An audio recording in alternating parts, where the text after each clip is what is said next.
Hey, welcome to another episode of GeekOutdoors.com. As you could probably tell, there won't be a live episode this week, but the geeky news must still go on.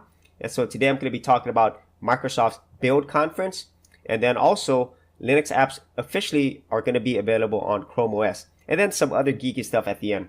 And so let's go ahead and start with Microsoft's Build conference. And this is primarily a conference that is for developers, and it's going on at the same time as Google I/O, which also has a developers section as well.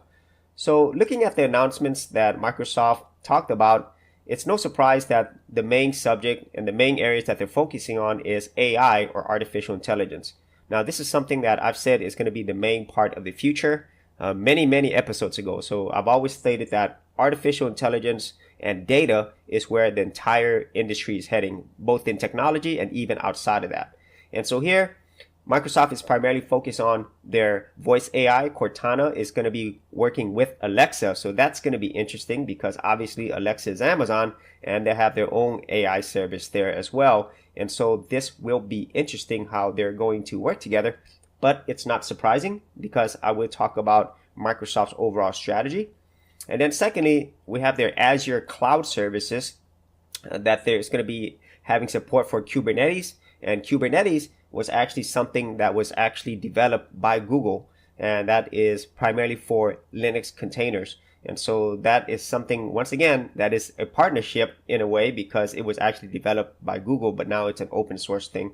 And as you all know, Azure also runs Linux virtual machines as well. And so they offer that service, and also they do have a version of that with the Linux kernel for their IoT devices. So I've talked about that in previous episodes, and they're also offering more developer tools. And so this is probably the meat of what the majority of developers are wanting to see and how that makes with their AI services that they are heavily focusing on. And then also, surprisingly, some stuff for virtual reality, in this case, HoloLens and stuff. And so other stuff here, SDK, there is a Brainwave, not really sure what that is. Real-time AI, once again, AI. Windows on mobile, so more things for Android and iOS. And then, let me see, more AI investment. So they're going to invest about $25 million over the next 5 years to developers, universities, and non-governmental organizations who are all working towards AI. And this is something that every single technology company is doing. Now, one thing that I did want to talk about, and all of those things are really cool. Google I/O also had a lot of great news as well, and I'll be touching on that on the next part of it. But this is a good article right here, and it's in line with what I've already said before. So Microsoft is basically not really paying as much attention to their Windows operating system. Okay, what they are paying more attention is to their actual services, the whole Microsoft ecosystem, being a provider of Microsoft services on multiple platforms, whether it's on Apple's Mac OS or in Linux. And a lot of this is actually all working together. You know, even if you think about your Android or iOS phone, there is quite a few Windows services and apps on there as well. And so much like every other company is doing, they want to be known as the ecosystem to use. And right now, my personal opinion is Google does it the best. There's more Google services on multiple platforms everywhere, whether it's server side or even down to your mobile or embedded systems, than any other provider. And so the second company that I think that can compete with them at that level is Microsoft, because Microsoft is in so many places that we don't even think about. And I would say another provider that is well on its way to being everywhere is Amazon, even though we might not think of them as being a operating system or services provider on that level. But Amazon is definitely pretty much everywhere as well. And then to a lesser extent, Apple, because Apple is more closed, as you know, but they are opening up because they have to. And so in this article, it's talking about something that I have already talked about in a previous episode, how operating systems do not matter. And so that's the future. And it will also go in line with my whole discussion about Chrome OS. And so this is something that the CEO of Microsoft is really pushing. Nadella is really very smart when it comes to predicting where the entire industry is heading and making the moves to make sure that Microsoft is there. whether they are the leader or whether they are working in partnerships with other leaders in the field or other up-and-coming service providers. Basically, Microsoft's going to win in any way that the industry actually goes because they're actually a very smart company. Okay, so that's what he's talking about here. So he wants Microsoft to be everywhere. He wants the brand to be known as the primary services and ecosystem provider that you actually use. And his quote is saying the world is becoming a computer, and I absolutely 100% agree with that. And so that is basically where Microsoft is heading, along with many other companies. But a lot of times Microsoft, at least in the whole geek community, when people talk about them, it's normally not in a good way, whether you are an Apple fan or a Linux fan. But at the end of the day, Microsoft is very successful. They are very smart in what they do, and they're not going anywhere. They're absolutely everywhere. And I think I credit a lot of that to the actual CEO, Satya Nadella. He's done so many things right for Microsoft versus what I think Steve Ballmer couldn't do, And so, so let's see where Microsoft goes with this, besides all the AI stuff that they were talking about and their other services for their platform. The primary message here is we are going to be a Microsoft ecosystem that's going to be available on every platform. Okay, so let's go ahead and get to the second news, speaking of platform, and that is Chrome OS is officially going to be getting Linux apps. Now, this is something that I have talked about before. I talked about it on a previous episode and earlier episodes before that, and I've left a lot of my thoughts about that, but a lot of my thoughts are actually coming true here. In general, what I was saying is very similar to what I said earlier. The operating system won't matter. But whenever Chrome OS gets this particular feature where they will be able to run full Linux apps within a virtualized sandbox, a virtual machine in Chrome OS, then it will finally make Chrome OS a viable alternative to Microsoft Windows or Apple's Mac OS, and even to another level, even server-side systems like Linux. Because if they're able to do this, and obviously Linux is used on the majority of servers out there, and Linux is everywhere, whether it's embedded or in server-side systems. And so by Chrome OS doing this, and by offering actual developer tools that will work like it would on a native Linux operating system, then this will give Chrome OS a leg up over the competition. And as I had stated in a previous episode, what I could see this doing is allowing companies to save a huge amount of money on costs, and because you don't have to have multiple operating systems, and since Chrome OS is primarily something that's controlled through the cloud, then it's going to reduce a lot of maintenance costs and headaches when it comes to upgrades and security and so forth. Okay, and since everything is done within a virtual machine, within a sandbox, you also have more security there as well. Okay, so they could have more control over what happens in there. And at the same time, Chrome OS will now have a lot more flexibility, because if this works as well as I think it's going to, then they're going to be able to do a lot of other applications for other operating systems in the future, or other services or programs that were only available in other operating systems. Okay, so this is going to be huge, and obviously Google has the resources to leverage their their technologies and the many different servers that they have, so they could actually provide extremely fast performance. They'll probably definitely have an advantage over any of their competitors. I think the only other company right now who would be able to do something similar to this is Microsoft Windows.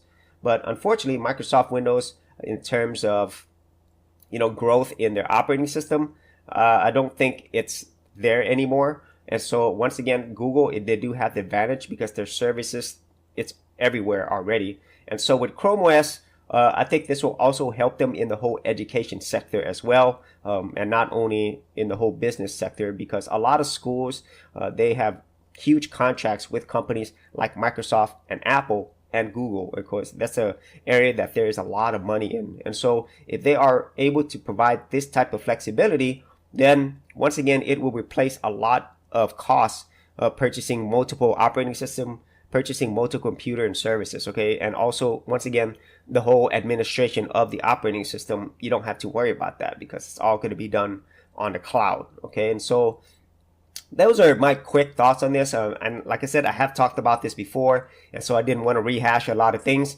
but it is nice to see that it is now officially going to be available. And also, for me personally, a lot of the things that are going to do is things that I've already predicted that they are going to do. So that's really cool. And right now, it's really only going to be available on the Google Pixelbook for now. But I'm pretty sure this is going to roll out to other devices. But my other thought is, since Chrome OS and the Chrome browser, they're so similar, the most powerful thing that I think would happen is once they've tested it here, make sure everything works, they could add this functionality to the Chrome browser. Okay, so they're basically the same thing. So you could imagine how absolutely powerful that would be, because the majority of people already use Chrome as their main browser anyway. And so you could see where Google is heading with this, just absolute domination. And so, so that's what's going on there. So other than those two pieces of news, I'm going to talk about some movie news. First and foremost, Cobra Kai. I did do some videos on this. I absolutely love this series. I can't, say enough good things about this series. And so if you have not seen this, I do recommend that you go check it out. Go ahead and get a YouTube Red subscription. You could cancel it after you watch a series if you like, because you get a full month for free. And it's just an absolutely wonderful series. It's done so many things right. I'm watching some of these episodes over, which is kind of crazy. I haven't done that in a long time. And, it's just brought me back to when I was a kid watching Karate Kid. Okay. And so out of all these karate series, the two that I love the most is Karate Kid 1 and Karate Kid 2. Karate Kid 3, I didn't really remember much. I just remember the main villain with Kreese and the Steven Seagal looking guy. I saw very little of the next Karate Kid. It's basically just clips. I wasn't really interested, and I didn't watch the new Karate Kid at all prior to this new series. What's interesting is this whole Karate Kid series, it's actually being co-produced by Will Smith. And so that's kind of funny, because he obviously co-produced the Karate Kid with his son being in there. And so Will Smith is also a huge Karate Kid fan. And so they have a huge part of this as well. And so the other movie news is the newest trailer for The Predator just came out. And wow, I'm not sure what to say about this. It just looks generic. Man, really generic. And I'm not sure why they can't get this right. And so this story looks like some predator once again is coming to Earth. Not sure what for. This military special ops guy finds the predator. They put on a predator suit for the director of Iron Man 3. Okay, cool. And the predator does his predator thing. And so since it is just Predator, the same title as the original, it looks like this is just going to be focused on one predator, just basically, destroying all these special ops people. So once again, a rehash. I was not excited at all about this. I was really let down. I'm not sure why they can't get this series right. I wish that Kevin Feige and the people at Marvel would take over this series and actually do not only a Predator reboot or maybe another Predator series, but also Aliens versus Predator. Because at this rate, man, anything related to it, I just don't care. I really don't care. After the very first Predator, to be honest with you, I didn't really care about any of the other ones. Honestly, most of them were just not good.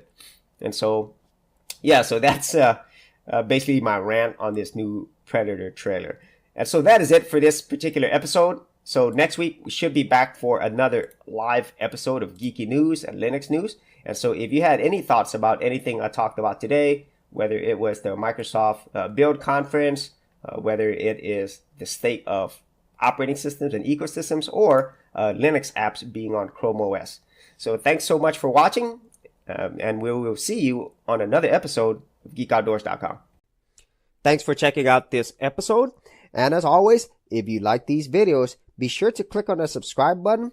And for full written content, audio content, and additional geek stuff, head over to GeekOutdoors.com, and I'll see you outdoors on the very next episode.